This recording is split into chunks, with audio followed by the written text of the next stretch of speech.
Om Vakratunda Mahakaya Suryakothi Samaprabha Nirvignam Kuru Me Deva Sarvakaryeshu Sarvada Om Shri Mahaganapataye Namaha Om Shri Gurubhyo Namaha Harihi Om Sadashiva Samarambham Shankaracharya Madhyamam Asmadacharya Paryantam Vande Guru Paramparam Asmadgurubhyo Namaha श्रुतिस्मृतिपुराणानाम् आलयं करुणालयं नमामि भगवत्पादं शङ्करं लोकशङ्करं शङ्करं शङ्कराचार्यं केशवं बादरायणं सूत्रभाष्यकृतौ वन्दे भगवन्तौ पुनः पुनः ईश्वरो गुरुरात्मेति मूर्तिभेदविभागिने व्योमवद्व्याप्तदेहाय दक्षिणामूर्तये नमः। ओम श्री मेधा दक्षिणामूर्ति स्वामिने नमः। ओम सहनाववतु सहनौ भुनक्तु सह वीर्यं करवावहै तेजस्विनावधीतमस्तु मा विद्विषावहै। ओम शांति शांति शांतिः। हरिः ओम श्री गुरुभ्यो नमः। हरिः ओम। ओम भद्रं कर्णेभिः शृणुयाम देवाः भद्रं पश्येमाक्षभिर्यजत्राः स्थिरैरङ्गैः स्पृष्टवागुंसस्तनूभिः यशेम देवहितं यदायुः स्वस्ति न इन्द्रो वृद्धश्रवाः स्वस्ति नः पूषा विश्ववेदाः स्वस्ति नस्तार्क्ष्यो अरिष्ठनेमिः स्वस्ति नो बृहस्पतिर्दधातु। ओम शांति शांति शांतिः। हरिः ओम श्री गुरुभ्यो नमः। हरिः ओम। So namaste everyone. Namaste Guruji. Hari Om Guruji. Hari Om. Hari Om. Namaste Guruji. Namaste. Hari Om Guruji. Hari Om. Hari Om. Hari Namaste Om. Guruji. Hari Om. Namaste. So we are in the fifth mantra of the first section of the second Mundaka. We will chant. Tasmadagnihi samidho yasya suryah. Tasmadagnihi samidho yasya suryah. Somat parjanya oshadayah prithivyam. Somat parjanya oshadayah prithivya. Puman retas sinchati yoshitayam. Puman retas sinchati yoshitayam. Bahvi praja purushat samprasutah. Bahvi praja purushat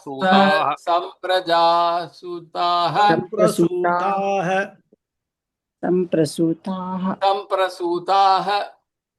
Good. So after completing the bhashyam of this mantra in the last class, we entered into a brief discussion on the key takeaway or the important message that this mantra intends to convey, and which can be simply stated in one line, and that is everything is born of Karanam Brahman only, Saguna Ishvara only. And therefore, even though some details of the creation presented in this section are informative and probably little bit entertaining also, we must never lose sight of the underlying teaching.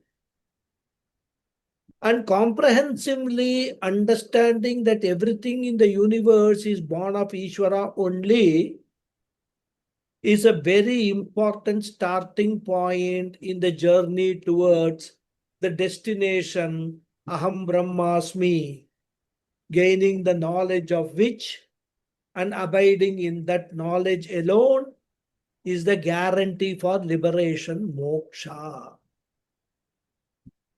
Now, when we assimilate this knowledge that everything is born of Brahman, that Brahman is the cause of the entire universe, the corollary would be the whole universe and everything in the universe is Brahman because of the logical construct that the cause pervades the effect.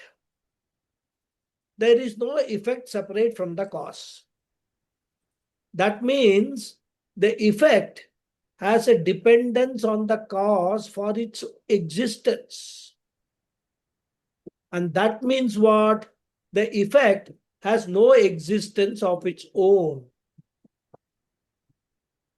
Now, this statement becomes a little bit controversial because it amounts to say that the whole universe has no existence of its own and that it depends upon Brahman, the original consciousness, for its existence.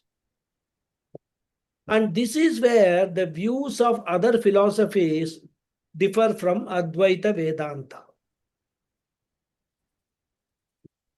They question, they say, how can you negate the existence of the universe, which is real, which is experienceable, which is transactable? All around us, we are day in and day out seeing the universe, feeling the universe, interacting with the universe. How can you say it is not real? For that, we say that we are not denying that the universe is experienced. But please mute, somebody is unmuted. Lataji unmuted. Okay.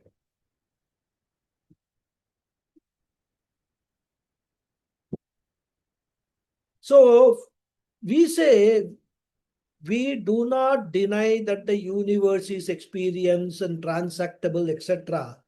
But in essence, the universe is only an appearance, a mithya, which has no independent existence because universe is the effect, Brahman is the cause, and therefore the effect has no existence apart from the cause. And as I said in the last class, the Upanishads employ a particular process, a particular prakriya to impart this knowledge and lead us slowly towards the climax of Vedanta, which is to help us to discover that everything is nothing but Brahman alone, and I alone am that Brahman. I alone am in the form of everything. To convey this idea finally, Shruti first presents this creation from Brahman. So this is the prakriya. First adhyaropa is there. Adhyaropa means superimposition. Then apavada is there. Apavada means negation. Brahman is shown as the cause, the karanam for creation, which is the adhyaropa stage. And then this karanatva status is also negated by establishing the mithyatvam of the jagat. This is the apavada stage. And then karya karana vilakshana Brahman is understood as the self, culminating in the complete understanding of the Mahavakyam, Aham Brahmasmi. In short, this is what is all Vedanta is all about. There is nothing more, nothing exotic about Vedanta. And therefore, as a part of that particular prakriya, this creation is being talked about in the Upanishads. Not only this Upanishad, almost every Upanishad talks about the creation in different ways. And therefore, this Aham Brahmasmi Jnanam also has to be gained in the context of the entire creation only. This is the essence of Advaita Siddhanta. In fact, the scientists working on quantum physics are now coming to the conclusion that the reality that we attach to the world may not be what we think it is. Because earlier scientists made some experiments and they came to certain conclusions regarding the reality of the world. Now, as the scientific progress takes place, they are negating all the earlier theories because they are discovering new and new facts, new and new behavior. They are making slow and steady progress, but they are still very, very far away from the reality status of the world, which is revealed in the Upanishads. Therefore, an understanding that I am Brahman without understanding that the entire creation is also Brahman will be an incomplete understanding. If you want to have complete conviction in Advaitam, then we need to assimilate the knowledge that there is no difference between me and the world, because ultimate cause of both is Brahman and the cause pervades the effect. Then only our understanding is comprehensive. Otherwise, what will happen? We will only get a partial view of the reality. And with all these, to convey all these messages, to download all this content into our brain, our intellect, this idea that creation is from Ishvara or Brahman is dealt with elaborately in the Shastra. So this is why the Upanishad talks about creation, even though, as I keep repeating, that is not the Tatparyam of the Upanishad. It just, some Upanishads go into little more detail, some of them are very cryptic, like this Upanishad. Taittiriya Upanishad also, it is touched upon probably little more in detail than Mundakopanishad. So most of the Upanishads deal with this topic of creation. Purpose is only one thing: to understand that the entire creation is born of Brahman. I am part of the creation. I am also born of Brahman. Therefore, there is no difference between me and the creation and Brahman. So, Brahman, creation, myself, we all are one and the same. That is the essence of Advaita philosophy. So, now we will go to the next mantra, 2.1.6, which is the 28th mantra of the Upanishad. So after talking about Manushya Srishti, in the 6th mantra, the Upanishad is talking about creation of other aspects like karma, karma sadhana, karma phala srishti, etc.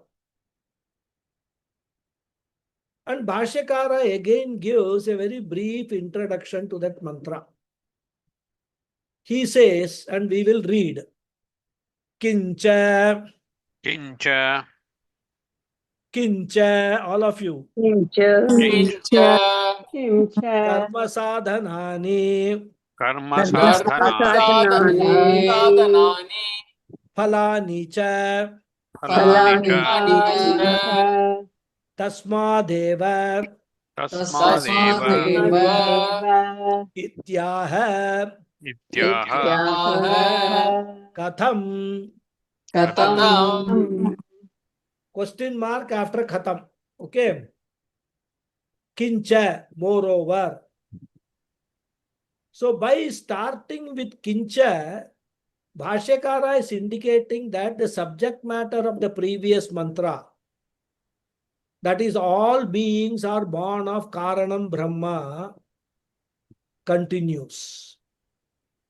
He says karma sadhanani, all the instruments for the performance of karma, all the karakas, all the instruments meant or accessories required for karma, phalani cha, as well as the results of karma, karma phalani cha, both the causes of karma and the effects of karma, all of them, tasmadeva, from that alone,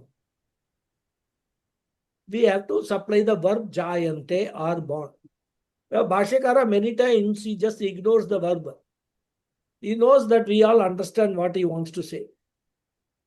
So, all these karmas and the results of karma are also born out of that Ishvara alone, ityaha. And this is what is very beautifully stated in the Bhagavad Gita. Brahmarpanam Brahma Havihi, Brahmagnau Brahmanahutam, Brahmaiva tena gantavyam, Brahma karma.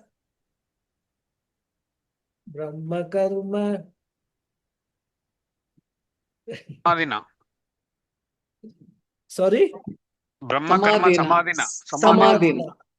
Sometimes, brain gets blocked. Anyhow. So, this is said by the Upanishad. Now, Bhashyakara raises a question. Katham. How does the Upanishad say, or in what manner does the Upanishad say that? That is said in the mantra. We will read the mantra. You can all unmute.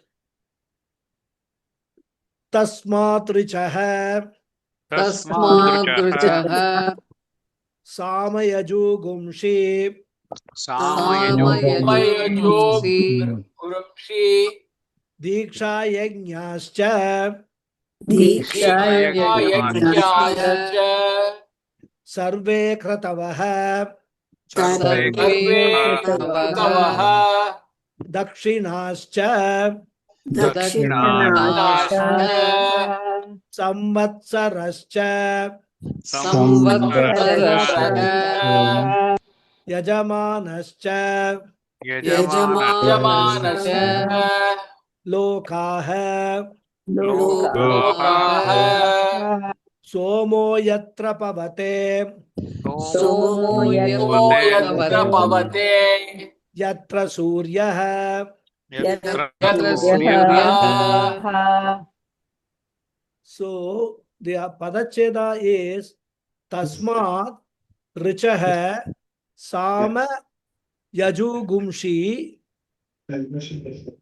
diksha yajñah cha sarve kratavah dakshinah cha samvatsarah cha yajamanah cha lokah somo yatra pavate yatra suryah. So I will give you the gist of the mantra. See, all of you, after you chant, request you to please mute yourself, because sometimes the background noise keep coming, Yeah.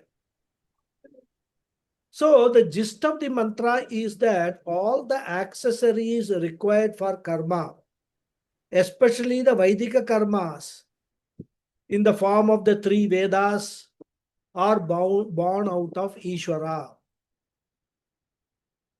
The three Vedas are used as a means of performing the rituals because mantras contained there are used in the rituals. And not only that, but all the disciplines associated with the rituals, all the disciplines which are ordained for the performance of the rituals, all types of dakshinas to be given, all types of dhanams to be given, which are also the accessories of the ritual, are also born out of Ishvara alone. Moreover, not only the accessories, but the rituals themselves and the samvatsaraha. Samvatsaraha literally means the Kala Tattvam, which is in the form of Varsha, years, like Prabhava, Vibhava, etc. So all the 60 samvatsaras, which includes Masa, Paksha, Ayana, Titi, etc., which are all karma angani, they are also part of karma. They are also born out of Ishvara alone. In fact, all the rituals, Vedic rituals, are based on Kala only. Take Sandhya Vandanam or Darsha Purnamasa ritual, Shraddha ritual, Agnihotra ritual, all of them are based on Kala only. A time is prescribed for the performance of those rituals. Similarly, the ritualist, the Yajamaka, the performer of the ritual, as well as the lokas, all of them are the creation of Ishvara only. And as we have seen, the lokas are broadly divided into two. One is Swargaloka, attained to Krishnagati, and Brahmaloka, attained to Shuklagati. And Swargaloka is here described as Loka, purified by the Chandra, the moon. So Swargaloka is supposed to be blessed by Chandra, and Brahmaloka is supposed to be blessed by Surya. That is why Shuklagati, Surya Gati goes to Brahmaloka, and Chandra Gati, that goes to Swargaloka. And these two are also representative lokas only. We have to extend this logic to all the 14 lokas.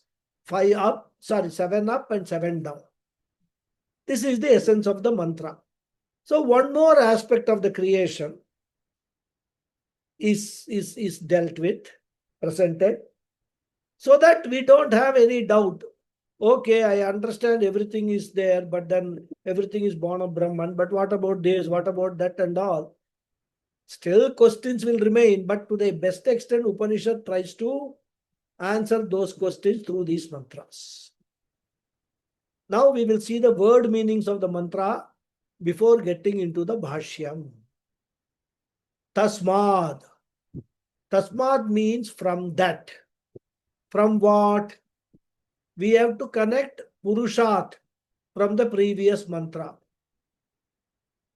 And in fact, Bhashyakara does exactly that in the Bhashyam. We will see that when we come to that. So from that Purusha, Richaha, Sama, Yaju, Gumshi are born.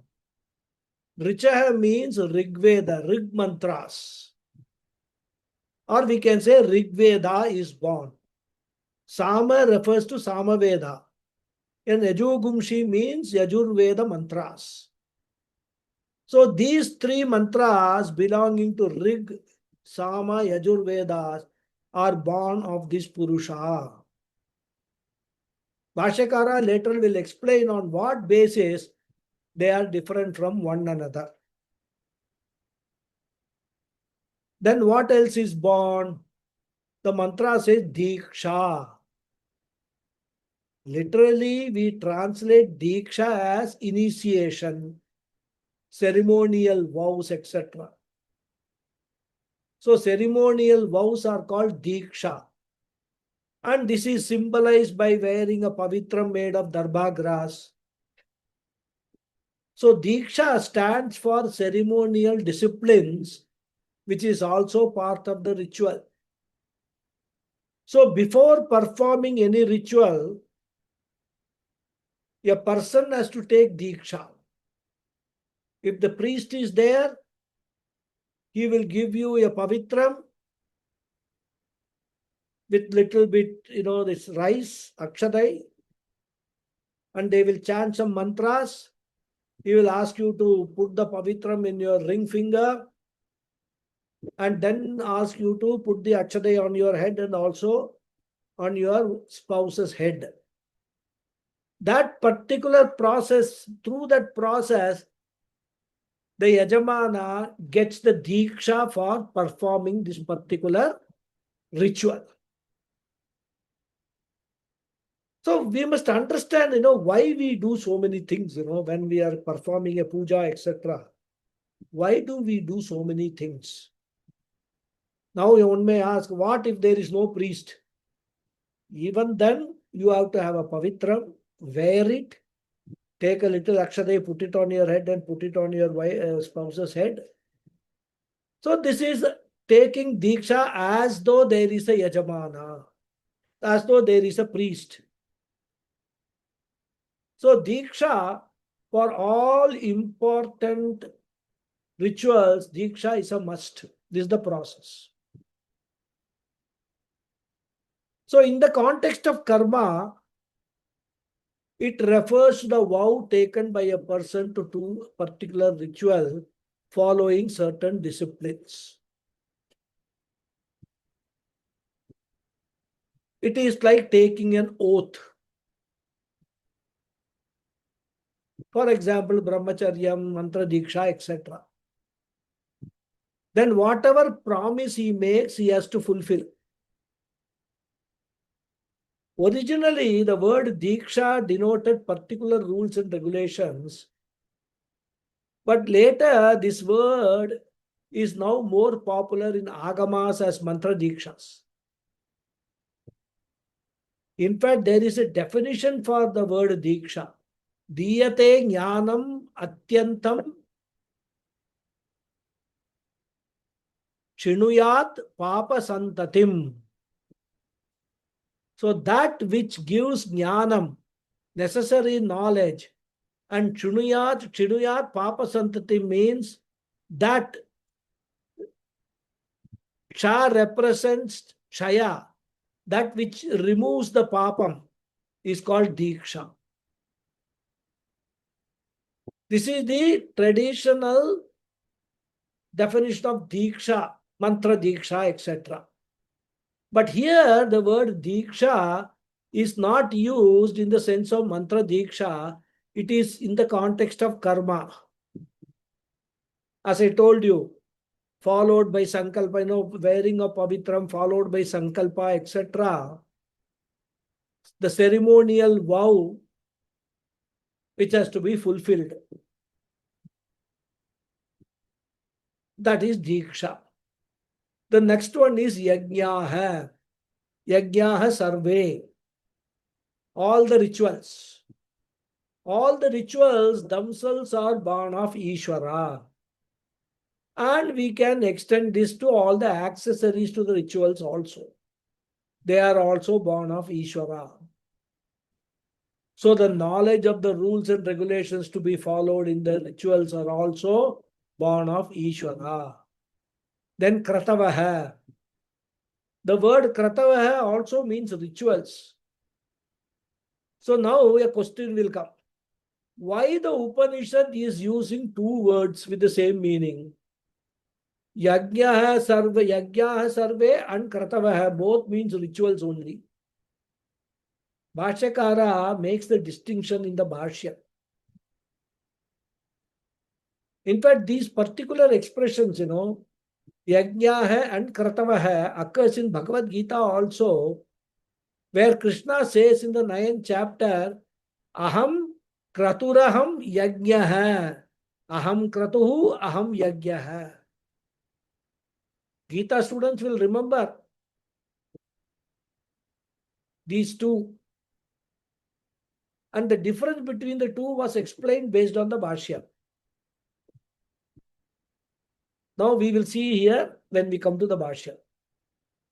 But just to briefly tell you, Kratuhu refers to Shrauta karma and Yajnaha refers to Smarta karmas. Bhashyakara will make another distinction which we will see when we discuss the Bhashya. I hope you know what is Shrauta karma and Smarta karma. Sir. I don't need to explain at this stage. So, sarve yajnaha kratavaha cha. So, all type of rituals are born of Ishvara, karanam Brahman only. Then dakshinaha. Dakshina means the ceremonial gifts to be given by the Yajamana to the Ritvik, the priest. It is a fees paid for officiating in the ceremony and help the Yajamana to perform the ritual. Earlier days, it used to be land, cattle, especially cows, etc., any form of wealth. But these days, the most popular mode is giving cash. So whatever is to be given to the priest as a part of the ritual is called dakshina. And this dakshina should be given even if the priest who is officiating is a very close friend. In fact, according to the Shastra, the ritual will not be complete without giving this dakshina. Suppose as a father or as a father-in-law, you are performing some ritual, like, the punyaham, after the baby is born to your son or daughter. Normally, because you are performing, the children will not bother to give any dakshina. You must remember, after this thing is over, you must ask them, at least give me 1 rupee dakshina. That has to be taken. So the Shastra says ritual will not be complete. It will not give the necessary, the blessings or the results prayed for without giving the dakshina. It's a vital part of performance of the rituals. Of course, the Shastra prescribes in rituals in which dakshina should be given. And therefore, even if one is performing the karma without the help of a priest, for example, many people perform Amavasya Tarpanam on their own. Even then, a small amount has to be set aside as dakshina and given to the family priest or any priest soon thereafter.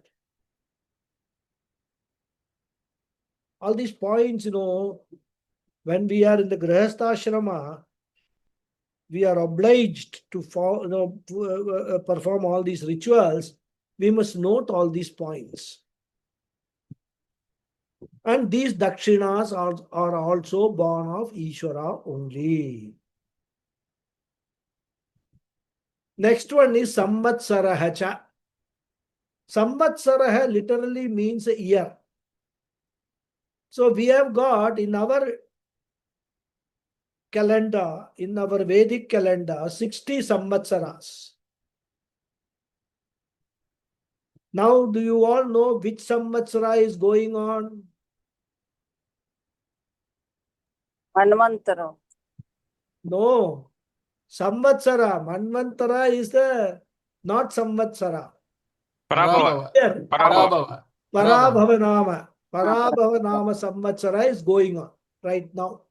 Started on the Vishu day, 14th of April.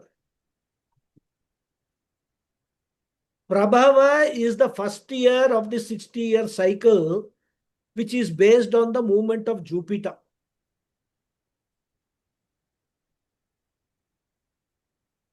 So Jupiter keeps moving from one Rashi to another Rashi every year.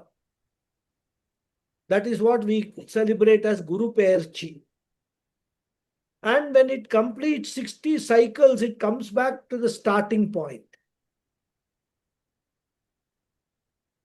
In fact, in Anakati Ashram, Gurukulam, when the Kumbhabhishekam of Kalyana Subramanya Swami temple, which is on a hilltop, was performed, there are 60 steps to the temple. And each of the 60 steps was given the name of each year. The name is painted on each step. So if you climb the steps, loudly pronouncing the names, you can memorize the names of all the 60 years, all 60 samvatsaras. And therefore only when a person has completed 60 years of age, which is the one full cycle, it is celebrated in a grand manner as Sashtiyabda Murti, by way of expressing one's gratitude to God and also doing prayaschittam for all the adharmic karmas that one might have done knowingly or unknowingly during the past 60 years. And here also the year, the samvatsara, represents the kala tattvam, the time principle. And that is born of Ishvara because it is part of karma. And as I explained earlier, each karma has to be performed at a prescribed time. And since karmas are born of Ishvara, all the rules, regulations, prescriptions are also born of Ishvara only. Then another important entity in the ritual is what or who? Yajamana, the performer of the ritual. Yajate iti yajamana. One who is doing the ritual is called Yajamana. This definition, of course, was appropriate in the olden days when people, especially the grihasthas, were regularly performing the rituals. But due to prolonged usage, these days, any householder who is the head of the family is called Yajamana, whether he is doing the rituals or not. And that Yajamana is also born of Ishvara. Now we can understand this in two ways. One is Yajamana is a jiva. And when the jiva's upadhi is born, then Yajamana is said to be born. We have seen in the very first mantra itself of this section that jivas are born of Ishvara, means jiva upadhis are born. This is one way of seeing or understanding. Another way we can understand is that when a person acquires the necessary qualifications and becomes competent to perform a ritual, the details of which are born of Ishvara through the Vedas, we can say the Yajamana is born. Because every jiva, human jiva, cannot be every jiva cannot be Yajamana. Only human jiva can be Yajamana. And we have also seen that for particular rituals, we require particular qualifications. For Sandhya Vandanam, there is no qualification except that you must have had Brahmopadesha, one qualification only. Whether you do Sandhya Vandanam as a Brahmachari, Sandhya Vandanam as a Grihastha, Sandhya Vandanam as a Vanaprastha, don't think I have omitted Sannyasa. Sannyasa, there is no Sandhya Vandana. Only these three ashramas have got Sandhya Vandana. For that, the only qualification is Brahmopadesha. But for Agnihotra, marriage is a necessary qualification. One has to be married for performing Agnihotra karma. For Ashwamedha Yaga, being Kshatriya is a qualification. A Brahmana cannot perform Ashwamedha Yaga. So in this manner also we can understand this word Yajamana. Then Lokaha. Lokaha means the worlds. And here worlds we must understand as planes of experience for exhausting our karma phalas. They are also born of Ishvara. And these lokas, which are the results of karma, they are of two types. the higher lokas are divided into two. One is the lokas which are achieved through the lunar path. Chandragati Gamya. Gamya means achievable. Another is solar path. Surya Gati Gamya. And they are referred to here as Somo Yatra Pavate Yatra Surya. Soma means Chandra. Moon is Pavate. Pavate means is sanctifying, purifying, blessing. Yatra, where. So as I said, the lokas are divided into two categories. One is Somo Yatra Pavate, where the lokas which the moon is sanctifying, purifying or blessing. Second is Yatra Surya, we have to supply Pavate. Because the mantra stops Yatra Surya, we have to supply the word Pavate, which the sun is sanctifying, purifying. So the two lokas, Chandra Loka or Swarga Loka, Surya Loka or Brahma Loka, they are also born of the same Ishvara. This is the gist of the mantra. Now we will go to the Bhashyam. As usual, we will read the complete Bhashyam and then one by one sentence we will discuss. Okay. Not a very one paragraph Bhashyam only, not a very big one. So you can all unmute and we can read the Bhashyam. Tasmat Purushat Purushat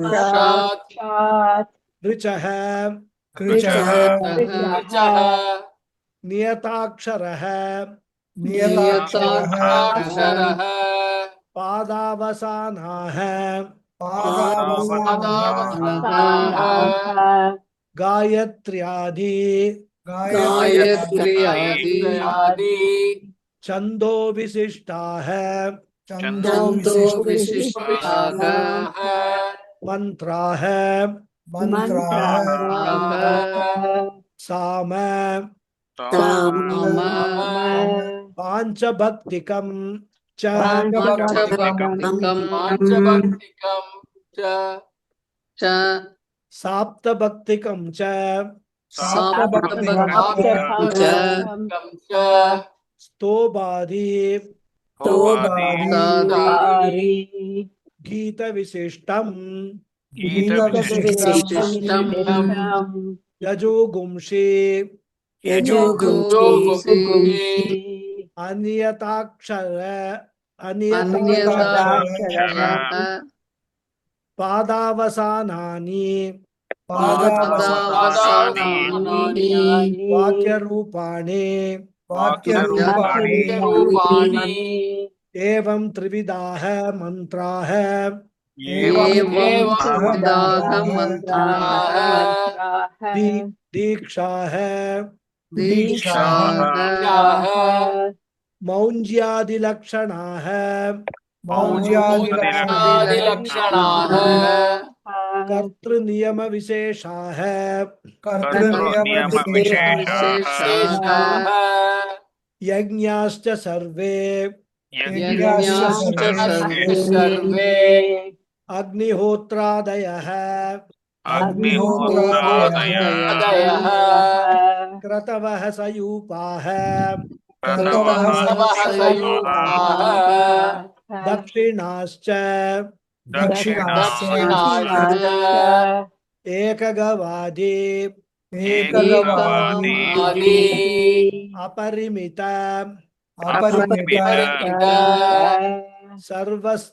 Sarvaswantaha Sarvasyantaha Samvatsarascha Samvatsarasya Kalakarmangaha Kalakarmangaha Yajamanascha Karta Yajamanasya karta Lokaha Lokaha Tasya Karma Phalabhutaha Tasya karma phalabhutaha Te Visheshyante Te viseshyante Somah yatra सोमः यत्र Yeshu lokeshu येषु लोकेषु येषु लोकेषु Pavate भवते Punati lokan पुनाति पुनाति लोकान् लोकान् Yatra yeshu यत्र येषु Suryah tapati cha सूर्यः तपति च Te cha ते च Dakshinayanaha दक्षिणायनः Uttarayana margadvaya Uttarayan मार्गद्वय Yaha गम्याः Vidvat विद्वत् Avidvat kartruh अविद्वत्कर्तृः Palabhutah. फलभूताः Okay, not a long one. So the first sentence is Tasmat Purushat Richah Niyataksharaha Padavasanaha Gayatriyadi Chandah Visishta Mantraha. Tasmat, from that Brahman, that is Maya Sahitam Karanam Brahma. The following are born. So in this mantra, the verb is not given. So we have to borrow it from the previous mantra. In the previous mantra, the last word is Samprasuta hai. Samprasuta hai means born or born. That verb we have to supply in this mantra. So therefore, we have to read it as Tasmat Samprasuta hai. From that Brahman alone, all are born. Tasmat is there in the Moolam, and the word Tasmat just means from that. Okay. And as I said, that refers to the Karanam Brahman, which was talked about in the previous mantra. And therefore, Bhashyakara wants to make it very clear that it refers to the Purusha. So he says, Tasmat is equal to Purushat. From that Purusha. From that Karanam Brahma. What all are born? Richaha. Richaha is there in the Moolam, which refers to Rig Mantra. Rig Mantras. Bhashyakara gives the definition of Rig Mantras. He says, Niyatakshara Padavasanaha. They are the mantras which have got the line ending with specific number of letters. So Rig Mantras are those metrical verses which have got each line ending with specific number of letters. If it is Gayatri Mantra, each line will have 8 letters. Therefore, it is a verse composition. Not only specific number of letters in each line, but also a specific number of lines which are called Padaha. So, Niyata Aksharaihi, with specific number of letters, and Niyata Padaha, with specific number of lines. So, a mantra set to Gayatri meter should always have only 3 padas. It cannot have 2 padas or 4 padas.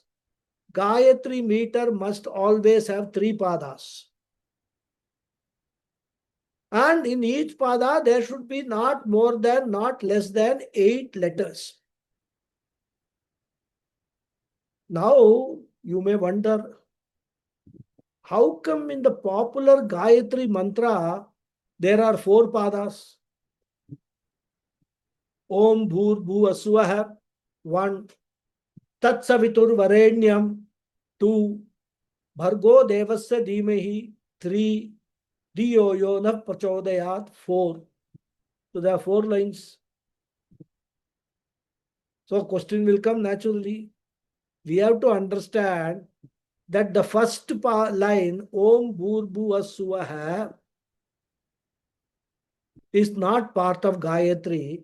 It is called Vyahriti Mantra. It is added to Gayatri as an appendix. The actual Gayatri Mantra begins only from Tatsavitur Varenyam, followed by Bhargo Devasa Dhimahi and Dhiyo Yona Prachodayat. Only 3 lines. And not only every Gayatri has got 3 padas, each pada must have 8 letters, as I told you. And therefore, Bhashyakara says, Niyatakshara Padavasana hai. Niyatakshara means specified number of letters. Padavasana means specified line endings. Avasana means ending. In short, metrical composition. And he explains by way of an example. He says, Gayatriyadi mantra hai. The mantra set to meters like Gayatri. Adipadena, we can take Ushnik, Anushtup, Drishtup, Brihati, etc. Several Vedic meters are there. So, Gayatriyadi Chando Visishta mantra hai. Visishta Chanda hai means specific meter. So, he is not referring to the popular Gayatri mantra. He is only giving as an example. In fact, that mantra is called Gayatri mantra because it is set to Gayatri meter. And there are several mantras, several other mantras set to Gayatri meter. If you studied Narayana Upanishad, Mahanarayana Upanishad, you will see there is a Gayatri mantra for every deity. So here, Gayatri is the name of the meter. So mantras which are characterized by various meters like Gayatri, Ushnik, Anushtup, Drishtup, they are all called Rig mantras. And they are also born of Purusha. And the next word in the Moolam is Sama. And Bhashyakara says, Pancha Bhaktikam, Cha Sapta Bhaktikam, Cha Stobadi Gita Visishtam. Very beautifully he explains what a Sama mantra is. Well, all this information we don't have. Nobody explains all this thing to us. So one benefit of studying the Bhashyam, Upanishad Bhashyam, is that apart from the messages that Upanishad wants to convey, the primary message that the Upanishad wants to convey, we get to know a lot of secondary information, supportive information, and it increases our knowledge of the entire Vedic structure. Because in this Kali Yuga, if we had, all of us had attended the Gurukulam, that is the Patashala, etc., they would have explained all these things. But, hardly very few people go to Patashalas these days. We prefer to send our children to, what is that? Some hostels in residential schools rather than to Patashalas. So, what is Sama Mantra? Sama Mantra is Gita Visishtam. It is a mantra characterized by music. A mantra which is set to music is called Sama Mantra. Gita Visishtam means Gana Visishtam. And in this Samaganam, there are so many Vedic words also. Also, there are certain letters used for the sake of chanting. And those letters do not have any specific meaning. Like you will come across ha, vu, ha, vu, ha, vu, etc. They are used only for chanting, but they are arthahina, artha rahita aksharani. In fact, I am not aware of any English equivalent for that. They are not useless words, but they have no meaning. It is like just like when the Carnatic music or Hindustani music is there, there is a raga alapana. Now, raga alapana brings in the swaras of that particular raga. So you have to interpret that, but the ragas themselves, the arohanam, avarohanam, etc., they do not have any meaning of their own. And in Sama Mantra, such letters are called stobha. So here he says stobhadi gita visishtam. Vedic singing which includes stobha, etc. Sounds like ha, vu, etc. And these Sama mantras have got several components. And based on the number of components, the Sama mantras are divided into two groups. Those who are Samavedis in the class, for them, this is all additional information in case they do not know these things. So the Sama mantras are divided into two groups. First group is called Pancha Bhaktikam Sama. And second group is called Sapta Bhaktikam Sama. Pancha Bhaktikam Sama is a mantra which has got 5 components or portions, and each component is called a Bhakti. So in Samaveda, the word Bhakti does not mean Karma Yoga, Bhakti Yoga, etc., Jnana Yoga, etc. Bhakti means a portion of a Sama mantra. And when there are 5 such portions, it is said they have got 5 bhaktis. Pancha Bhaktikam Sama. And when there are 7 components,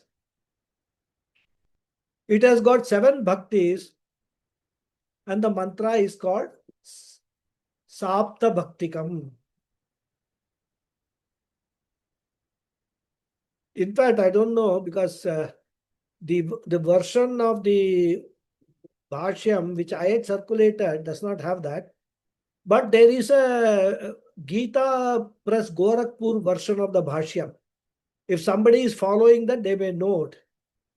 They have actually added a footnote giving the names of the 5 and 7 components. So for others who are not following Gita Press, I will briefly tell what are the 5 components. They are called Prastavam, Udgitam, Pratiharam, Upadravam, and Nidhanam. These are the 5 components of Pancha Bhaktikam. For Sapta Bhaktikam, 2 more are added, Omkara and Himkara. And all these are all explained in detail in Chandogya Upanishad.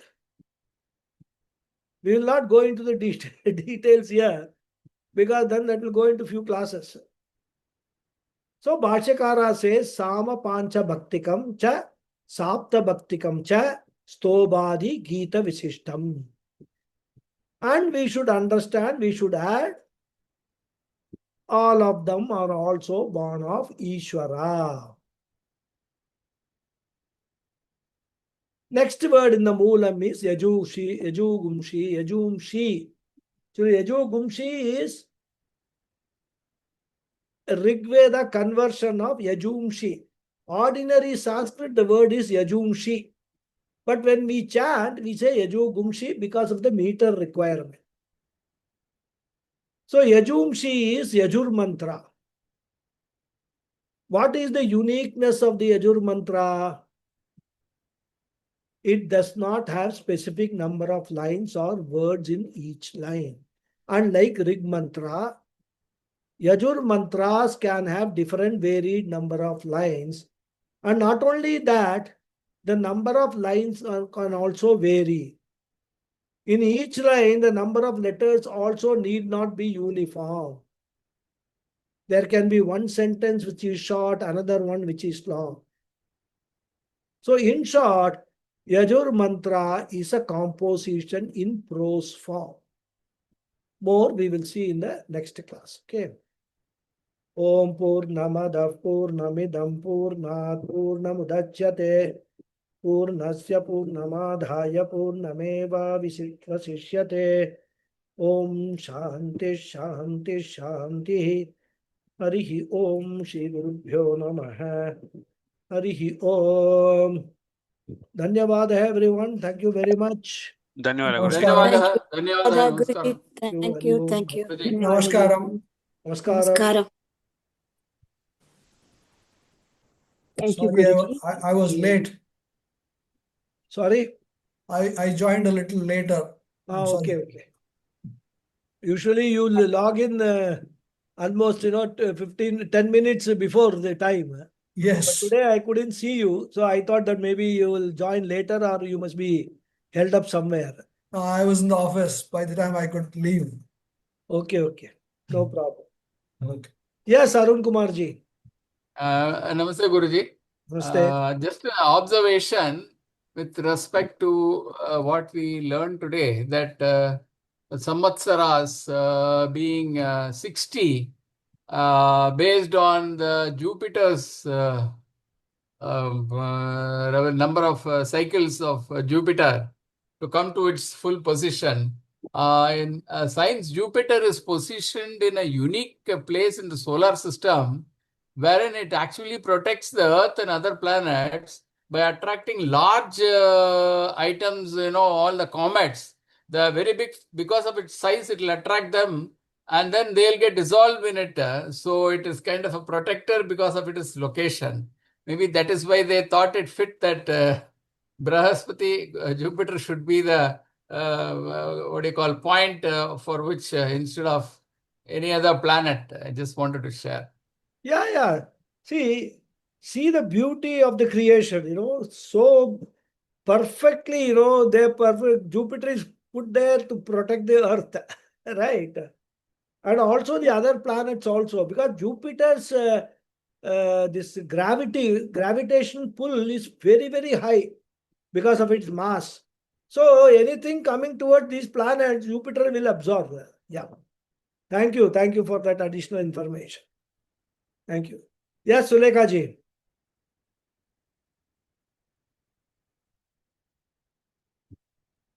Sulekha ji. Namaste, Guruji. Namaste. Guruji. Namaste. I have two comments actually for today's class. The first one is a thank you and an appreciation for how well you explained it today. I was thinking throughout the class for the first 45 minutes, why was there Bhashyakara giving such a deep explanation of what seemed to me karma kanda, the processes of creation and also of Agnihotra. And then in the last 10 minutes, you gave a very beautiful explanation, also along with Samaveda. And I wanted to thank you for that, that the knowledge itself helps us to understand, even though the Upanishads is focused primarily on the one reality, the knowledge of why we do certain rituals was very clear, and I appreciate that, especially that Samaveda, but also why we start and finish rituals with initiation. That was very clearly explained. I did not know that, even though we had been following so many rituals throughout this lifetime and probably many more.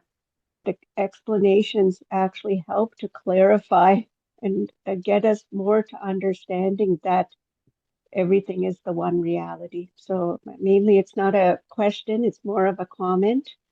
and a thank you. And I appreciate very much today's Hari Om, class. Hari Om. Hari Om. Thank you. Thank you. Thank you very much. Thank you. Any more comments, questions, doubts? Guruji, namaste. Namaste. Pranam, this is Lata. Guruji, I'll definitely listen to the session once again, Guruji. Just a small clarification. Maybe I was not paying proper attention, I think. Just a small clarification here about the Ruk, Sama, and the Yajur. The Rigveda mantras are the ones which are set in chandas, particular chandas with a particular number of letters and lines. And Sama mantras are they're more of musical, and but they don't have any chandas, I guess. They are more of a prose. No. Yeah, so musical means there are words, but they are not governed by this strictly like the Rig mantras. They are not prose. They're not prose, but they're not governed. But they are not Rig mantras also. So they are in between musical, set to music rather. Okay. So that's why if you see the chanting, if you have been to any of the rituals where Sama mantras are chanted, there are specialists who do that. Only Samavedis can chant those mantras. They're totally different from all the other type of mantras that we hear in those rituals. Rather. So Sama mantras they are not Rig mantras. Yeah. So they have got the additional feature of the stoba, that I told you, certain. The sounds and this thing is sounds are added to that, those mantras, and then they are set to music. And the Yajur mantras, Yajur mantra purely prose composition, no rules prose. anybody can. It's very easy. That's why Rig mantras are easy to memorize. Right. Sama mantras are easy to memorize. Okay. Whereas Yajur mantras are not very easy to memorize. Okay. Yes. Yajur mantras have got only swaras, intonations and all. And that is why they have provided the swaras for Yajur mantra, only swaras, so that at least to some extent memorizing becomes easier. Okay, Guruji. Yeah. That is why. They're all technical aspects of all the Vedic mantra. Thank you very much, Guruji, about that. Now, the Jupiter moves to 60 positions. Each position it moves to is a samvatsara. Each position? The 60 samvatsaras are decided. Yeah. Each Rashi, there are 12 Rashis. Each Rashi, 12 Rashis, yes. So when it is moving from one Rashi to another Rashi, we call it Guru Perchi. It happens once in a year. So it makes 5 rounds of all the Rashis when it comes to the original position where it started. But it is not that because the entire, even Earth is not circular, right? Yeah. Brahmandam is not circular, it is elliptical. So that way, when it completes 5 rounds, 60 years are complete, then it comes to the original position. So that is why the 60 years has got significance in our culture. That's very beautiful to know, because especially in my family, we just don't pay any attention to the 60-year celebration at all. Oh, what is there, and why make it a big thing about 60? After all, it is a number and this like that. But then now I know the significance of the in our culture, there is nothing without a meaning. Yeah. Without a meaning, without an implication. Yeah. Unfortunately, we don't know that, and then we just dismiss it. That's all. If you understand, in fact, even the annual this upakarma which we do. See, one of the thing is we as human beings having a free will keep on committing papa karma and punya karma continuously throughout the day. Punya karma, very good, we acceptable, all happy things come to us, we are fine. Papa karmas, when they come and they bite us, it is very difficult for us to bear it. So what is the way to reduce the intensity of the result of the papa karmas? Vedas have provided lot of prayaschitta karmas. Annual prayaschitta, then 60 years prayaschitta, 80 years prayaschitta, 100 years prayaschitta. What they are saying is, as you progress every year, when you do the upakarma, some of these papa karmas gets diluted. But some of them may continue. So you get an opportunity again at the 60th year with a very big, we chant Rudram and all that, Ekadasha Rudram is done. So to propitiate the karma phala dhata, so that then again we are our appeal. So please, dilute some more papa karma for me, so that the next birth when I am born, I am not, tortured so much as I have been tortured in this birth, and etc., etc. So everything has got some meaning, some implication. What about for ladies, like on the Upakarma and the Shashtabdi and Ladies are Ardhanani, Narishwar. Whatever the man does, ladies get 50% of that. Yeah, that's Equal share they get. They don't need to. In fact, ladies are in a better position. Man has to do all these karmas, undergo all the pain of doing this karma, whether you can sit on the floor or not, and all that you have to still do it. But ladies, they don't need to worry. All that they need to do is assist the man in doing the karmas. That's all. By mere assistance can be just mere presence in the karmas. My question is, what about our sins? That's what I'm saying. The man does not pray for himself only. When the person is married, his prayer, because the ladies have already given the power of attorney to the man at the time of marriage to perform all the karmas on their behalf also. So the man acts in two capacities. So all that the ladies need to do is supervise whether this fellow is doing it properly or not. So be present and help him to the extent, some extent, giving whatever is required, preparing the naivedyam for the ritual, etc. And also serving, the Ritviks and whoever has come, Brahmanas, etc. So you should not take it as a supplementary role. You should take it that ladies have got actually a better situation as compared to men, because without doing anything, they are getting the benefit of what the man is doing. And that is why I keep repeating in many talks. If a man is not performing Sandhya Vandanam and these karmas and all, the lady should insist, take a stick and show it to the man. If you don't do it, I will beat you.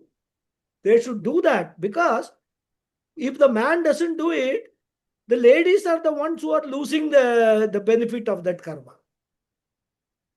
Prayaschitta karma, if the man doesn't do, the ladies are not able to dilute their papa karmas. And therefore, in our culture, ladies, that's why, if you go to villages and all, the woman of the house is the controller of all these things. The man may shout at her and do so many things, but ultimately when it comes, a Vedic family I'm talking about. I'm not talking about other kinds of families. The lady has got a very distinct, she will tell the man, do this, don't do it. Even now also, whether karma or not karma, don't we men listen to our spouses in all things, in all decisions that we take, all choices that we make, we consult them. Because I personally have experienced, women have got a better, what I should say, intellectual capacity as compared to men. That's very nice of you to say that, Guruji. No, I'm not, I'm meaning it. I'm not just saying it for the, as a lip service. I have personally experienced that many times when I am in a dilemma or I am not able to take a call, when I consult my wife, most of the times when she gives a suggestion, it works. The problem gets solved. And I am not able to think of that suggestion of my own. So all said and done, this Ardhanarishwara is not a mere, presentation of something and all. there is a very, very important philosophical, practical significance why the marriage should be a functional marriage. Why the husband and wife should actually confront all the problems, issues that they face in life together. And these are all, I'm talking from my personal experience, but that is why the position of the women in the Vedas, especially married women, is all what it is. These things we have to understand. Every man has to understand, every lady has to understand. And then the ladies have got an equal responsibility to make the man perform all these things. That's all. That is what my prayer to the ladies is. Thank you very much, Guruji, about that. And just when you were saying about Ardhanarishwara, I just remembered it's just an interesting thing, not a question, not a thing. In medicine, when we are studying anatomy or embryology, how the embryo forms, there is a phrase that we use that a woman is born from man and man is born from woman, because a female, the tissue in the womb from which a female is born, that tissue is named as Mullerian. That's the M. That's called Mullerian duct. And the tissue from which a male embryo is born, that's called Wolffian, the W. Okay, very interesting. So there is, it's in the medical books, we say man is born from woman and woman is born from men. Okay. Yeah. That's very aptly, in an anatomical way also, it is Ardhanarishwara. Thank you very much. Yeah, the truth of this, the reality of the world is what is reflected in our Vedic scriptures, right? They might have said it in different words, in different ways, presented it in different forms. But ultimately, that is the reality. That is the only reality of the world. Only. That is it. Okay. Dhanyawad. Om Namo Thank you very much. Hari Om. Thank you. We'll see you in the next class.